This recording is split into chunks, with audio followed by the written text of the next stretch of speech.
L'entraînement des Bleus à Berlin à la veille de la finale. Zinedine Zidane est dans tous les cœurs. Le jubilé Zidane, une sortie rêvée pour celui qui est déjà entré dans la légende. Un dernier match qui marquera peut-être de 2 étoiles la fin de sa carrière. 400 km de bouchons sur la route des vacances, des flots de voitures qui descendent vers le soleil. Une journée orange qui a parfois viré au rouge. À la pompe, l'essence toujours plus chère. La nouvelle flambée des prix du baril se répercute sur le budget des vacanciers. Le pape Benoît XVI en Espagne pour louer les valeurs traditionnelles de la famille. Dans ce pays qui accorde aux couples homosexuels le mariage, le pape est venu soutenir une église qui perd du terrain face à la société laïque. L'événement à Wimbledon avec la victoire d'Amélie Mauresmo, une victoire historique. Depuis 81 ans, aucune Française n'avait réussi à s'emparer du trophée. Amélie Mauresmo a battu la Belge Justine Hénarden en 3-7, 2-6, 6-3, 6-4. Amélie Mauresmo qui sera l'invitée de ce journal. Madame, Monsieur, bonsoir. Les Bleus sont à Berlin. Ultime étape à 24 heures maintenant de la finale. L'équipe de France est solidaire, elle est forte, elle est confiante. C'est son heure, celle de broder peut-être une deuxième étoile à son maillot. En fin d'après-midi, les tricolores se sont entraînés, mais pas dans le stade olympique où aura lieu la rencontre. Quant à Raymond Domenech, il s'exprimait devant la presse en l'absence de Zinedine Zidane. Manuel Tissier, Vincent Bouffartigue. Berlin, ville offerte à la passion du ballon rond et aux rêves de supporters. C'est l'ultime étape de l'équipe de France. Aujourd'hui, veille de finale, un nom était sur toutes les lèvres. La rumeur avait enflé chez les journalistes. Zidane serait là pour une dernière conférence de presse. En dehors d'apparitions chez ses partenaires commerciaux, le capitaine ne s'est plus exprimé depuis France-Suisse. Espoir déçu, seul le sélectionneur s'est présenté. Zidane est déjà dans son match. Il est comme tous les autres et tous les joueurs. Ils ont tous dit la même chose. Leur objectif, c'est pas d'expliquer ce qu'ils font, c'est de le faire. Donc ils se concentrent, ils se préparent. Ils restent, comme on le disait tout à l'heure, dans leur bulle pour être performants au maximum. Exceptionnellement, le dernier entraînement ce soir n'a pas eu lieu au stade olympique. La pelouse inondée hier par des pluies torrentielles ne le permettait pas. Pendant un quart d'heure, sur un terrain annexe, les caméras ont pu capter l'étonnante sérénité des Bleus de France. L'événement planétaire, le milliard de téléspectateurs attendus, peu importe, c'est, disent-ils, un match et c'est tout. C'est le seul moyen. Si on commence à regarder à droite, à gauche, on est pris par, on peut être pris par cette folie ambiante que j'ai connue, mais en 98 en dehors. Et là, je sais ce que c'est. Le sélectionneur, c'est désormais une habitude ou une superstition, ne donnera pas sa composition d'équipe avant demain soir. La dernière veillée d'armes de la bande à Zidane commence maintenant. Et nous vous retrouvons en direct de Berlin, Manuel Tissier. Alors dans quel état d'esprit se trouve l'équipe de France, apparemment confiante? Oui, c'est très frappant, Béatrice, depuis le début de cette compétition et à chaque match un petit peu plus, les Français dégagent une impression de force, de sérénité et de confiance. Encore aujourd'hui, on les a vus très décontractés, complètement étrangers à la pression que peut susciter une finale de Coupe du Monde. Les Français, Raymond Domenech en tête, veulent garder les émotions pour demain, après le match qui aura lieu dans ce stade monumental, ce stade olympique de Berlin qui avait abrité en 1936 les exploits de Jesse Owens et les délires du régime nazi. Alors ces émotions seront fortes en entrant sur la pelouse, elles seront aussi très fortes en sortant de la pelouse, avec, on l'espère, plutôt des larmes de joie que des larmes de tristesse. Et puis les émotions vont continuer à bouleverser tous les Français, peut-être après, dans la semaine. Et pour Raymond Domenech, il y en aura une énorme, le 12 juillet 98, puisqu'il fête le 12 juillet 2006, il fêtera les 2 ans de sa fille qu'il a prénommée, comme un rêve prémonitoire, Victoire. Merci Manuel Tissier. Zinedine Zidane, en tout cas, a déjà réussi sa sortie, quelle que soit l'issue du match. Mais quel cadeau que d'offrir à son équipe et à la France un nouveau trophée. Terminer sa carrière ici à Berlin, face à l'Italie. Capitaine d'une équipe championne du monde une nouvelle fois.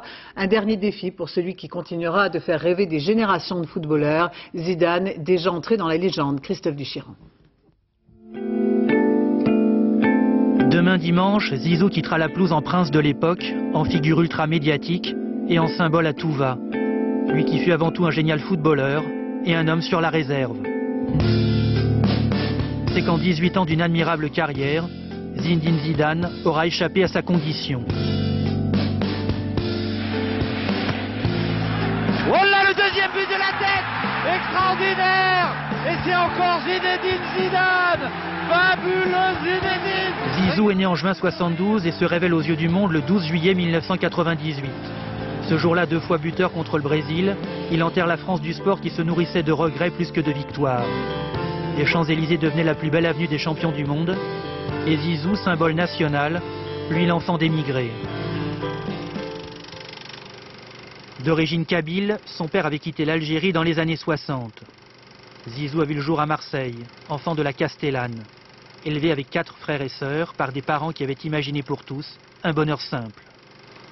Que les enfants réussissent, que les enfants soient heureux, que les enfants soient aimés par les autres. Aimé par les autres, admiré par tout le monde, y compris peut-être par ses adversaires, ce qui est la marque d'un profond respect. Car Zizou sur un terrain a joué en artiste, portant très haut l'art du football quasiment chorégraphié quand il était à son meilleur.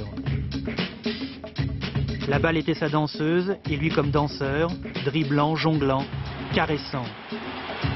Pour autant, il n'était pas qu'un esthète, un amoureux de la beauté du geste au détriment de l'efficacité. 30 buts en 107 sélections avec les Bleus.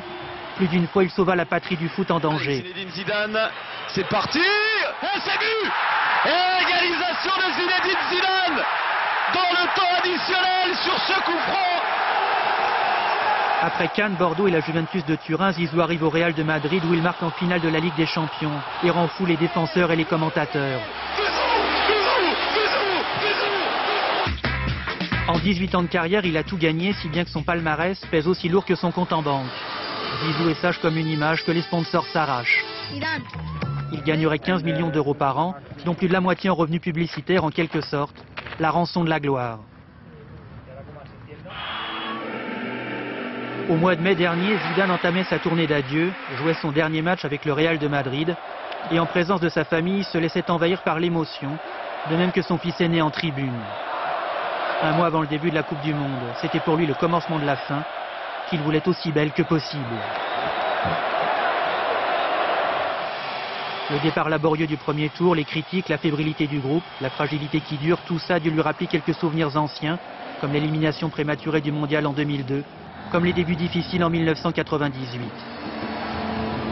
C'était même pire, donc voilà, enfin, bon, moi j'ai envie de penser à ça et je me dis que j'espère qu'on aura le même sort à l'arrivée.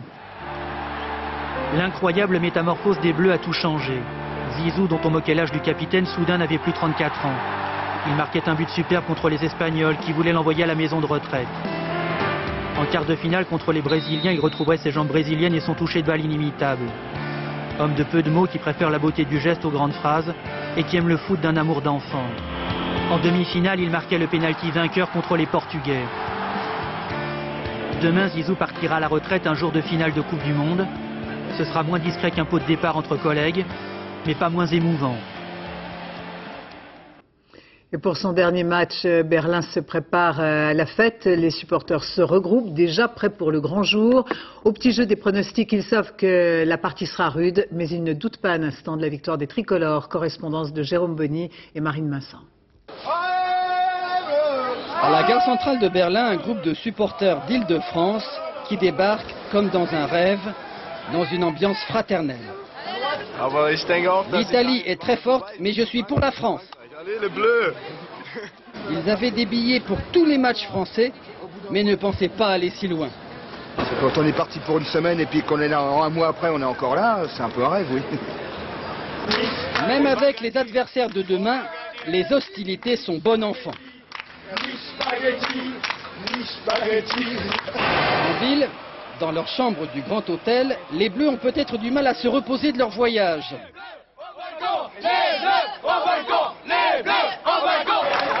En fin d'après-midi, l'attente des fans est récompensée. Leurs héros sont bien là, prêts à affronter l'Italie. Et nos supporters exercent déjà leur corde vocale. Je pense que ça va être super dur, mais moi je vois bien un 0-0, penalty, quelque chose de stressant jusqu'au bout et qu'on gagne au penalty. La plupart des Français n'arriveront que demain. Ceux qui n'ont pas de billets suivront la finale sur le boulevard du foot. Ils seront encouragés par beaucoup d'Allemands qui n'ont pas pardonné à l'Italie de les avoir éliminés. Et toujours en Allemagne, à Duisbourg, la Squadra Azzurra était à l'entraînement cet après-midi sous le regard de Marcello Lippi. Une équipe qui se prépare avec une détermination sans faille. C'est ce qui fera la différence, affirme l'entraîneur italien. L'Italie fait bloc autour de son équipe, une équipe soudée avec ce petit goût de revanche qui les poussera demain sur la pelouse. À Rome, comme dans tout le pays, les tifosi portent les couleurs de la Squadra Azzurra. Philippe Visserias, Romain Potocki. À 24 heures du match, à Rome, les tifosi sont déjà bien chauds. Alors, un message pour les Français, on va vous découper en morceaux. De la vendeuse de soutien-gorge aux jeunes enfants, sur ce marché romain, cette ambiance vert, blanc, rouge. L'Italie gagne par au moins 2-0. Vous voulez parier? C'est moi qui vous le dis. On doit faire aux Français ce qu'ils nous ont fait lors du mondial en France. Comme ça sera une belle revanche.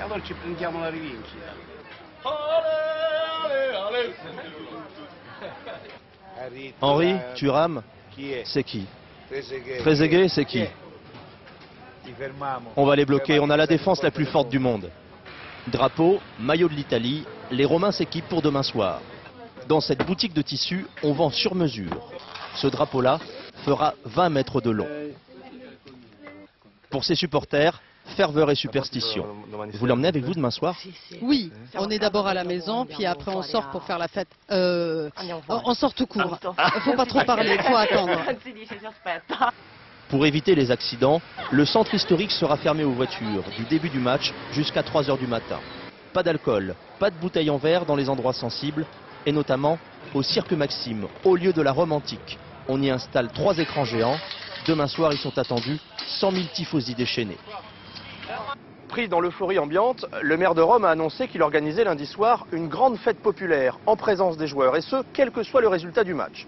Marcello Lippi, le sélectionneur italien, n'a pas tellement apprécié. Il a répondu « Si on perd, on n'aura pas envie de s'amuser ». En effet, en tout cas, rien n'est joué. Les deux équipes qui s'affrontent en finale demain ont en commun la cohésion qui s'est installée dans le groupe. Les Italiens comme les Français ont été critiqués à un moment sur leur âge et sur leur jeu. Des équipes qui ont leurs atouts, une défense féroce, mais aussi des faiblesses. État des lieux des forces en présence, Romain Messi. Ceci est un exemplaire unique. Le seul but encaissé par l'Italie dans ce mondial, et c'est le défenseur italien Zaccardo qui s'en est chargé en marquant contre son camp. Fidèle à sa tradition, la Squadra Azzurra a bâti ses succès sur sa défense. Une véritable forteresse, incarnée par son gardien Gigi Buffon et son défenseur central, Cannavaro. On l'a compris, marquer sera pour les Bleus un vrai défi. Mais l'Italie a aussi fait parler la poudre en attaque. 11 buts en 6 matchs, marqués par 10 joueurs différents. C'est mieux que la France, de quoi faire taire les clichés. Pour les Français, pas de quoi s'alarmer. Ça va être deux styles qui se ressemblent. Je ne sais pas si ça va faire un grand match, mais de toute façon, une finale, le plus important, c'est pas de bien jouer. C'est un fait assumé, le style des Bleus est aussi italien que leur adversaire. Avec un seul but encaissé face à l'Espagne, le Brésil et le Portugal réunis, la défense française est irréprochable et Thuram, un défenseur impitoyable. Mais l'arme numéro 1 des Bleus, c'est bien sûr Zidane, redevenu génial et buteur décisif face au Portugal.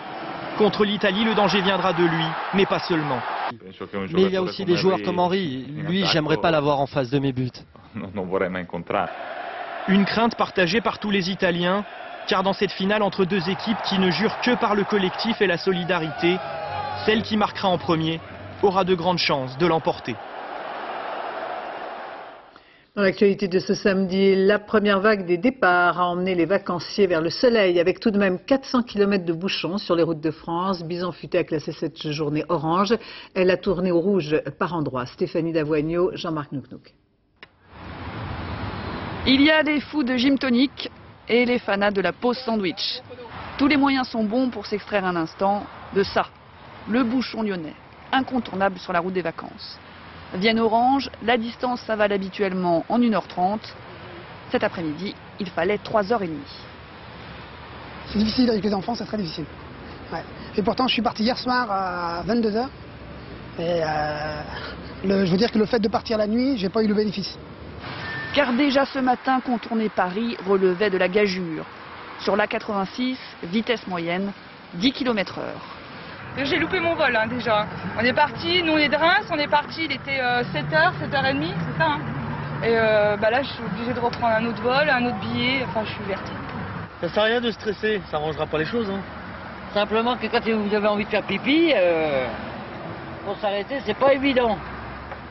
À Bordeaux aussi, il fallait prendre ses précautions. Au total, 403 km de routes françaises embouteillées aujourd'hui. C'est plus que l'année dernière. Ces vacanciers-là ont trouvé l'air de repos et le sourire. Il faut dire qu'en Poitou-Charentes, la circulation était plutôt fluide. On a déjà fait une pause ce matin d'une dizaine de minutes et là, on s'est arrêté 3 quarts d'heure à peu près. Demain, la journée sera classée verte partout dans le sens des départs.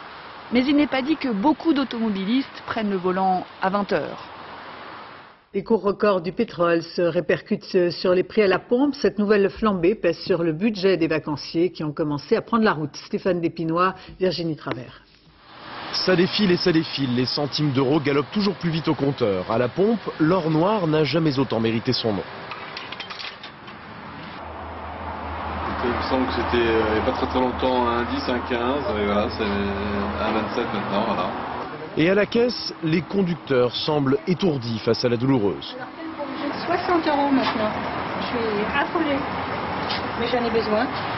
En dégainant leur pistolet pour faire le plein, les automobilistes se montrent souvent résignés. Oubliez peut-être la polémique sur les taxes prélevées par l'État, certains montrent quand même du doigt les distributeurs. Je crois qu'ils sont... On pourrait peut-être faire quelque chose contre les grandes compagnies pétrolières. Parce qu'a priori, c'est quand même elles qui tirent les ficelles du coût de l'essence. Aujourd'hui, l'essence et le gasoil atteignent les prix records du mois dernier. De quoi conforter les arguments commerciaux pour les véhicules plus économes et plus écologiques. De quoi s'interroger aussi. Ça pourrait être plus une hybride qu'une voiture électrique, bien sûr. Mais en tout cas, rester en essence, là, ça devient de la folie, quoi. Si les Français sont assez fatalistes avec le prix de l'essence, ils essaient tout de même d'atténuer la facture. C'est le système D de l'automobiliste. Et des tas d'astuces. C'est vrai qu'on accélère moins, vous voyez, on fait attention à conduire de façon plus souple, à passer la 6e vitesse, etc. Pour ne pas alourdir le budget carburant des vacances, la règle de base sera donc de ne pas appuyer trop sur le champignon. J'en viens à ce dramatique incendie à Goussainville. Le feu a pris dans un appartement. Une fillette n'a pu être ranimée, une autre est dans un état grave. Lorsque les pompiers sont intervenus, il n'y avait aucun adulte dans l'appartement, ce qui pourrait sans doute expliquer l'origine de l'accident. La canicule fait son retour. Météo France a placé les Bouches-du-Rhône, mais aussi le Vaucluse en vigilance orange. La chaleur va s'amplifier avec des nuits qui dépassent les 20 degrés, des pointes à 35 le jour. Recommandation habituelle pour les personnes fragiles. Yannick Aroussi, Christophe Larocca. Quand on a mal comme ça, il ne faut pas faire de sport, il faut se mettre au repos. Poste d'activité au centre 15. Chaleur oblige, les médecins rappellent les conseils de base. Limiter l'activité physique, boire beaucoup et ne pas sortir aux heures les plus chaudes. Dans la rue, 30 degrés. Rien d'exceptionnel à Marseille, mais Météo France a déclenché une alerte canicule. Les températures devraient grimper dans les jours qui viennent. 60 ! Dans cette maison de retraite, tout se passe comme d'habitude. Boissons, yaourts sont à la disposition des pensionnaires, regroupés dans les espaces climatisés. S'il y avait des problèmes liés à la déshydratation ou à des coups de chaleur, on transmet l'information directement à la DAS avec un rapport par fax. Et eux rassemblent toutes les informations concernant ces problèmes-là et peuvent gérer ça sur un plan départemental. Pour l'instant, tout va bien. Les consignes sont appliquées à la lettre. Il faut mouiller régulièrement les personnes âgées. Il faut remplacer cette sueur qu'ils ne fabriquent pas, mouiller leur peau avec un linge humide, avec un brumisateur et accélérer l'évaporation de la peau avec un ventilateur ou un éventail. L'alerte canicule implique une plus grande vigilance. 16 000 personnes à risque sont recensées par la ville de Marseille. Nous évaluons leur état et nous leur envoyons, nous leur téléphonons bien évidemment, et nous leur envoyons des personnes à domicile. Ce qui permettra, disons, une alerte beaucoup plus rapide pour toute personne qui sera en situation de difficulté. Les plus chanceux pourront se rafraîchir dans la Méditerranée, mais demain c'est à l'intérieur des terres que le thermomètre pourrait afficher jusqu'à 36 degrés. Le pape Benoît XVI est en Espagne, dans ce pays partagé entre la ferveur catholique et l'évolution d'une société laïque. Là où on a accordé aux couples homosexuels le droit au mariage, Benoît XVI a défendu les valeurs traditionnelles de la famille. À Valence, Gérard Grisbeck, Karine Guillaume. Pour son premier voyage en Espagne, Benoît XVI a été accueilli par le roi et la reine, Juan Carlos et Sophie. Un accueil chaleureux qui contrastait avec les huées qu'a dû subir quelques minutes plus tôt le Premier ministre Zapatero de la part des fidèles. Et tout le monde a pu constater la rapidité avec laquelle le pape et le Premier ministre se sont salués. Car en Espagne, les relations entre le gouvernement et l'Église sont mauvaises, depuis que des lois ont légalisé le mariage homosexuel ou libéralisé un peu plus l'avortement. D'ailleurs, dès son arrivée, le pape a rappelé la doctrine de l'Église. Mon désir est de proposer le caractère central pour l'Église et pour la société de la famille fondée sur le mariage. Déjà, quelques heures plus tôt, dans l'avion qui l'amenait de Rome, Benoît XVI indiquait aux journalistes que dans la nature des choses, l'homme et la femme sont destinés l'un à l'autre pour ensemble bâtir l'avenir. Le pape s'est recueilli devant la station de métro où a eu lieu l'accident en début de semaine, rendant hommage aux 42 victimes. Sur le parcours, beaucoup de fidèles, mais aussi des affiches hostiles à sa venue, avec un slogan très clair, « Moi, je ne t'attends pas ». Ce soir, ils seront plusieurs centaines de milliers autour du pape pour participer à la veillée avant la messe demain matin. Moi, je me suis identifié à la génération Jean-Paul II. Maintenant, on va s'identifier à Benoît XVI. Le gouvernement n'aide que les gens qui n'en ont pas besoin, comme les homosexuels, au lieu d'aider les familles qui, elles, en ont besoin. En ce moment même, le pape rencontre le Premier ministre Zapatero. L'entretien en tête-à-tête doit durer 10 minutes, preuve que les deux hommes ont peu de points communs et n'ont nullement l'intention de se convaincre. À Gaza, l'armée israélienne poursuit son offensive pour obtenir la libération de son soldat. Des militaires appuyés par des hélicoptères ont affronté des activistes palestiniens ce matin. À l'est de la bande de Gaza, 4 Palestiniens ont été tués dans ce secteur où les forces israéliennes ont pris position. Israël qui rejette ce soir l'offre de cessez-le-feu du Premier ministre palestinien issu du Hamas, Ismaël Haniyeh. Aucune sortie de crise n'est en vue. La France vit à l'heure du mondial et de sa finale. Pour que la fête soit belle, plusieurs milliers de policiers seront mobilisés demain avec une attention toute particulière sur les Champs-Élysées. Et les hôpitaux de Paris renforcent également leurs équipes. Yasmina Farber, Nadine Picard. 4000 hommes mobilisés pour encadrer la troisième mi-temps. 45 unités de CRS sur le pont avec une vigilance toute particulière pour les Champs-Élysées, le point de ralliement des supporters. La circulation automobile sera fermée dès le coup de sifflet final et la vente d'alcool à emporter interdite.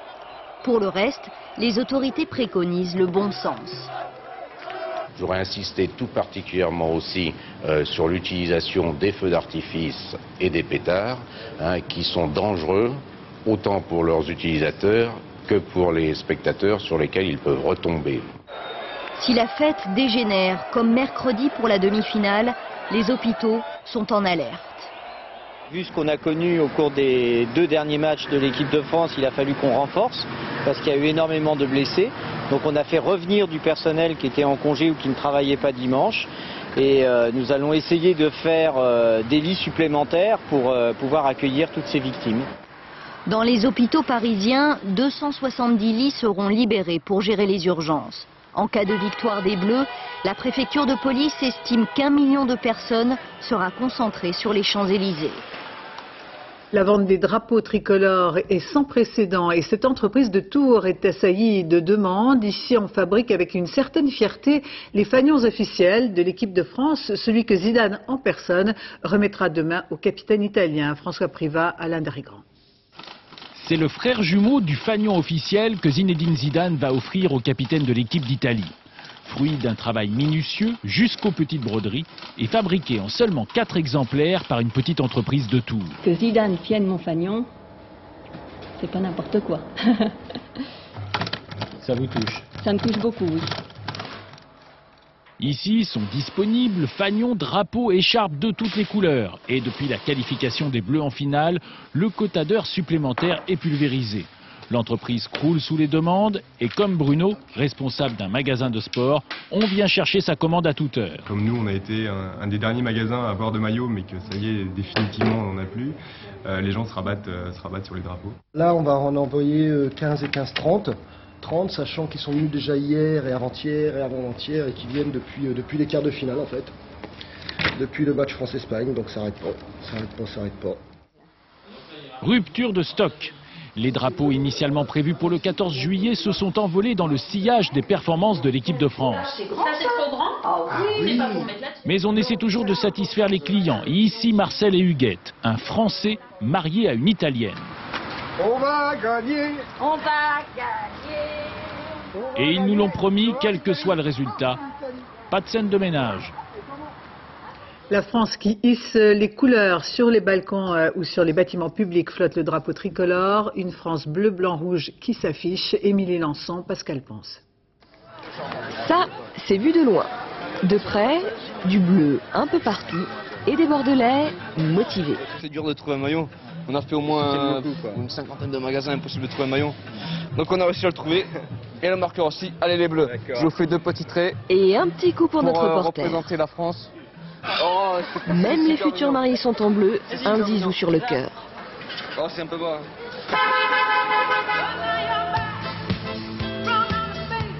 De Nice à Paris, ça pavoise au balcon.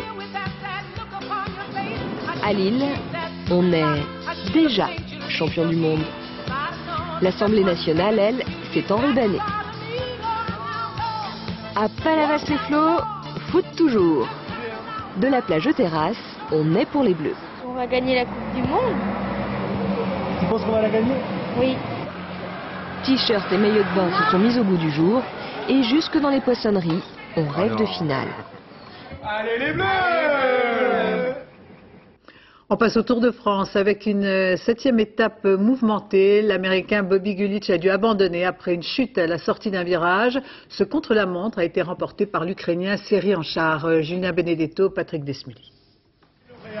Dans le milieu du vélo, on l'appelle Monsieur Chronomètre. Aujourd'hui à Rennes, Serhii Anchar a justifié son surnom en remportant la 7e étape, un contre-la-montre de 52 km. À plus de 50 km/h de moyenne, l'Ukrainien a relégué la concurrence à plus d'1 minute. À 36 ans, il endosse le maillot jaune pour la première fois de sa carrière. Je suis heureux, si heureux. Porter le maillot jaune sur le Tour de France, j'en rêvais. Même si cela ne durera qu'une journée, au moins j'ai réussi à le faire. On se sublime, on va aller chercher les secondes. Hein. Allez, c'est super. Allez, on va jusqu'au bout. Super, Christophe. Allez, tous les costauds, vous êtes tous ensemble. Hein. Tu vas bouffer du temps aux grimpeurs, là. Tu vas leur bouffer du temps aux grimpeurs. Allez, c'est bon. Un homme au micro, un homme à vélo. Le tandem Lavenu Moreau à corps et à cri pour la meilleure performance française de ce contre-la-montre. Christophe Moreau termine 15e à 2 minutes du vainqueur, toujours dans le coup au classement général. Je perds du temps, mais du temps utile, je dirais, donc c'est le plus important face aux meilleurs. Et je crois que maintenant, tout reste à faire. Merci. Sale journée pour les Américains. Bobby Gulic rate un virage, se brise le poignet et abandonne. George Hincapie, candidat à la succession de son ami Lance Armstrong, perd presque 3 minutes dans ce premier rendez-vous entre costauds. Ce soir, une première hiérarchie se dessine au classement général. Anchar devance l'Américain Landis d'1 minute, mais on voit mal le vétéran ukrainien conserver longtemps sa tunique dorée. Les Pyrénées, c'est déjà mercredi. À Saint-Malo, les plus grands voiliers du monde sont réunis ce week-end. Les 3 mâts prendront ensuite la mer pendant 2 mois et chaque équipage embarquera des jeunes de 15 à 25 ans pour apprendre la navigation. Romuald Benant, Fabien Delory. C'est une armada pour l'instant au repos. Au pied des remparts de Saint-Malo, plus de 70 princes des mers, parmi les plus grands voiliers du monde, venus d'abord ici pour parader. Chez les corsaires, des 3 mâts de 100 mètres de long, aux caravelles portugaises, en passant par des voiliers de compétition, tout un patrimoine maritime qui se laisse visiter, mais qui refuse l'idée du musée. On voit le nombre de cordages qu'il peut y avoir là-dessus, le nombre de mâts et tout, c'est vraiment des belles bêtes, bien entretenues en plus. Un des plus beaux voiliers du monde, 3000 tonnes, on vient d'apprendre, qui peut circuler, voguer à 19 nœuds, donc c'est une démesure complète, quoi. De beaux et grands voiliers faits surtout pour naviguer. Alors demain, une course de 2 mois va commencer sur les mers d'Europe.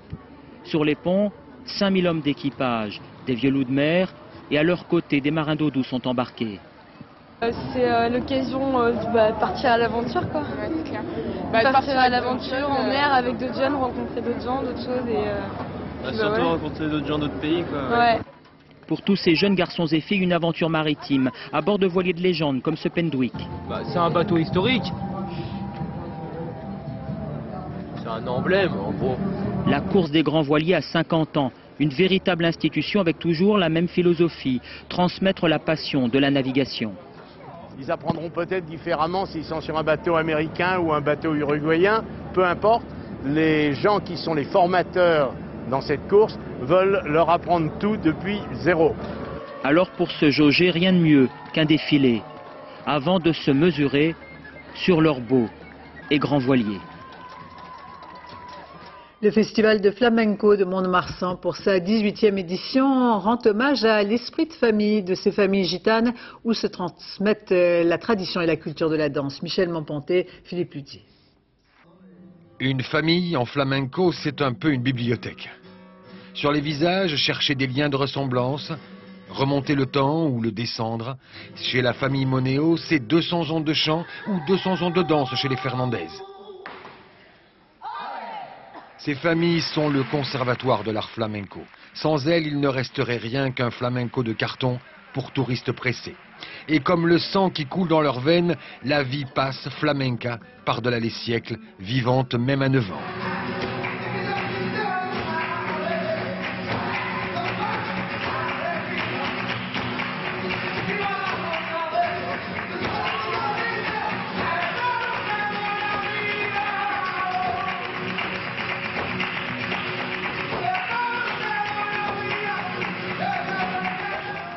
L'école, la voilà, n'importe où, n'importe quand, mais pas n'importe comment, et toujours avec maman.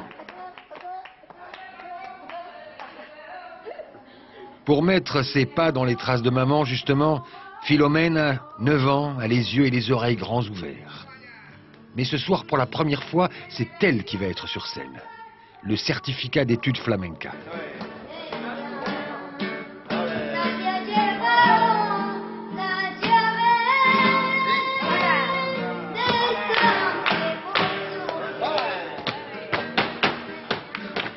Mais à l'heure du concert, Philomena aura une assurance tout risque.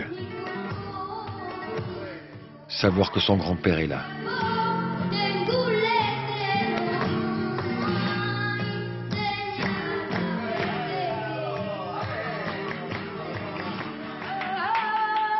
Les enfants des familles flamencas sont toujours proches. Les enfants, aux côtés des maîtres, toujours dans la lumière, avant d'à leur tour passer le témoin. L'événement sportif du jour, c'est la victoire historique à Wimbledon d'une Française. On n'avait pas vu ça depuis 81 ans. Amélie Mauresmo, que nous recevons dans un instant, a battu la Belge Justine Henin-Ardenne en 3-7, 2-6, 6-3, 6-4. Une partie où chacune des championnes a joué l'attaque. Antoine Gaveau. Amélie Mauresmo, reine d'Angleterre. La Française a remporté cet après-midi le tournoi de Wimbledon en battant la Belge Justine Henin-Ardenne. Après l'Open d'Australie, elle empoche son deuxième tournoi du Grand Chelem en moins de 6 mois face à la même adversaire. Je voulais vraiment ce trophée. Et maintenant, je ne veux plus qu'on me parle de ma nervosité. Nerveuse, la numéro 1 mondiale l'est pourtant dans les premiers échanges. Incapable de développer son jeu, Amélie perd 2 fois son service en début de match. Justine Henin remporte le premier set, 6-2. Cela va beaucoup mieux dans le deuxième. Mauresmo rentre dans la partie et dans la balle, attaque, pousse la numéro 3 mondiale à la faute. Elle égalise à une manche partout.